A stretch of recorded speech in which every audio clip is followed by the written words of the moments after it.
নিরামিষ খাবারের সঙ্গে পূজাপাঠের কি সম্পর্ক?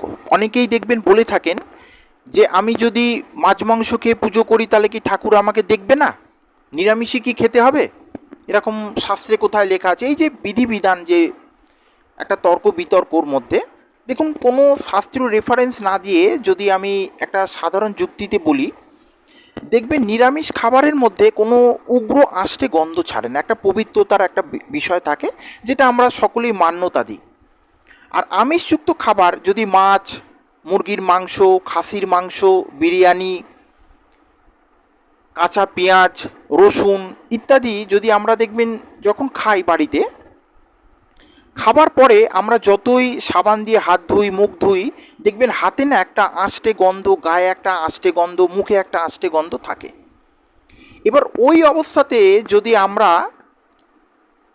কোনো দেবদেবীর যদি পুজো করি, ক্ষতি কী হবে না হবে পরের বিষয়, মূলত যে বিষয়টা থাকে, আমরা দেবদেবীর পুজো কেন করছি? তাদের আশীর্বাদ বা প্রীতি লাভের জন্য, বা কোনো বীজ মন্ত্র যে পাঠ করছি, বা গুরুদেবের যে দীক্ষা মন্ত্র যিনি দেন বীজ মন্ত্র, সেই মন্ত্রপাঠ আমরা যখন করছি বাড়িতে, তো সেই মন্ত্রপাঠের মাধ্যম দিয়ে এই অদৃশ্য শক্তি অর্থাৎ ঈশ্বর, তাদেরকে আমরা কিন্তু ডেকে আনছি নিজের ঘরেতে।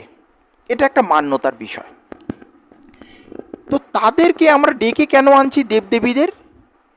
না, আমার নিজের ভালোর জন্য, যাতে আমরা ভালো থাকি, আমার পরিবার ভালো থাকে, আরও ইত্যাদি প্রভৃতির জন্য আমরা সেই বীজ মন্ত্র দেবদেবীদের খুশি করবার জন্য অ্যাকচুয়াল আমরা পূজা পাঠ করে থাকি।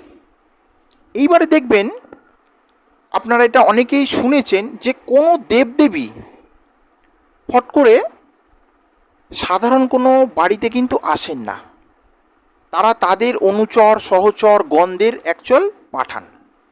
তো এখানে কিন্তু একটা ছোট্ট বিষয় দেখবেন, পবিত্র আত্মা এবং অপবিত্র আত্মা। পবিত্র আত্মা বলতে কি, যে শুভ যে আত্মাগুলো, যারা আমাদের অনেক সময় উপকার করে, ক্ষতি কিছু করে না। আর অপবিত্র আত্মা বলছে দুষ্ট আত্মা, যারা আমাদের ক্ষতি করবার সর্বদা চেষ্টা করে।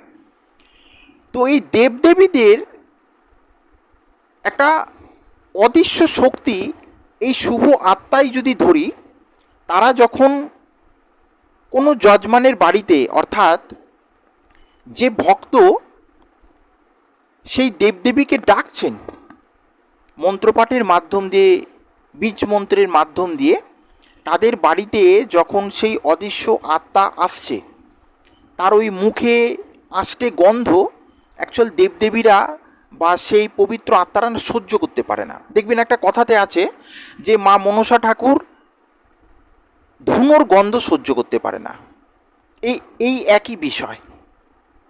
এবং দেবদেবীরা যে ডাইরেক্ট আসে না, তার একটা যদি উদাহরণ দিই, যে এখন পশ্চিমবঙ্গে বর্তমান অবস্থাতে আমাদের মুখ্যমন্ত্রী আছেন শুভেন্দু অধিকারী মহাশয়। তো আমরা কোনো সাধারণ মানুষ যদি সেজে গুজে ডাইরেক্ট তার সাথে যদি দেখা করতে যাই, হবে না।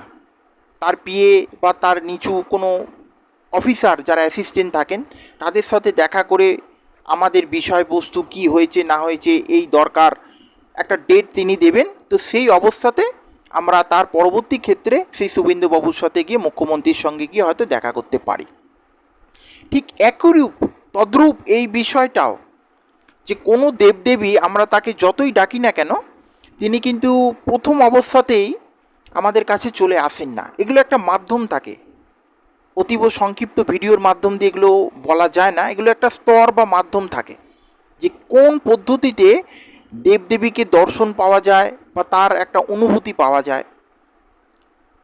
তো সেই জন্য সেই দেবদেবীরা প্রসন্ন হয়ে, যে আমরা যে তাকে এক মনে মন্ত্রপাঠের মাধ্যম দিয়ে তাকে যে স্মরণ করছি, তাকে যে ডাকছি, তো তখন তারা প্রসন্ন হয়ে তাদের অনুচর সহচর, তাদের গণ, তাদের বাহন, সেই অদৃশ্য শক্তিকে আমাদের গৃহেতে পাঠায়, যে ওই ভক্ত আমাকে ডাকছে মন প্রাণ থেকে, তুমি দেখে আসো। তো যখন আমাদের এই গা থেকে এই নানান ধরনের আমিষ খাবারের যে গন্ধ তারা যদি পায়, তারা না ওই জিনিস সহ্য করতে পারে না, ওই গন্ধ সহ্য করতে পারে না। হয়তো তারা আসলো, বাড়িঘর যদি নোংরা থাকে, মাছ মাংস হয়েছে, একটা দেখবেন বাড়ির রান্নাঘর থেকে একটা উগ্র গন্ধ ছাড়ে, তারা ওই গন্ধ পেয়ে আবার রিটার্ন চলে যায়। ঠিক সেই কারণেই দেখবেন আমাদের বাড়ির বড়রা আমাদের ছোটোবেলা থেকে শেখায় যে বাড়িতে যখন আমরা পূজা পাঠ করি, সকাল সন্ধে যাই হোক না কেন, আমরা যেরকমই বাড়ির ঘরদোর অবস্থা থাকুক পরিষ্কার পরিচ্ছন্ন রাখবার একটা আপ্রাণ চেষ্টা করি। গঙ্গা জল ছেটাই, সুগন্ধি ধূপ জ্বালাই, ধুনো জ্বালাই, একটা সুগন্ধির মাধ্যম দিয়ে সেই সকল দেবদেবীদের আমরা আকর্ষণ করাই। এটাই অ্যাকচুয়াল মুদ্রা বিষয়। আমরা মাছ মাংস খেয়েও দেবদেবীর পূজাপাঠ করতে পারি, কিংবা নিরামিষ খেয়েও করতে পারি। এগুলো একটা মাধ্যম আছে। আমরা তো দেবদেবীর উদ্দেশ্যেও যখন পূজা পাঠ করে থাকি, আমরা সকলেই জানি যে শক্তি পূজার ক্ষেত্রে মাছ মাংস আমরা দেবদেবীদের উদ্দেশ্যে নৈবেদ্য নিবেদন করে থাকি। তাহলে আমাদের বেলাতে কেন নয়? এই যে একটা বিতর্কিত যে বিষয়, এটা একটা তথ্য প্রমাণ যে আমরা মাছ মাংস খেয়ে এই কারণের জন্য আমরা পূজা পাঠ করি না। তো আমার এই ছোট ভিডিওটি আপনাদের যদি ভালো লাগে, চ্যানেলটিকে সাবস্ক্রাইব করবেন, চ্যানেলের পাশে থাকবেন এবং ভিডিওটিকে একটি লাইক করবেন। নমস্কার প্রিয় দর্শক বন্ধুরা।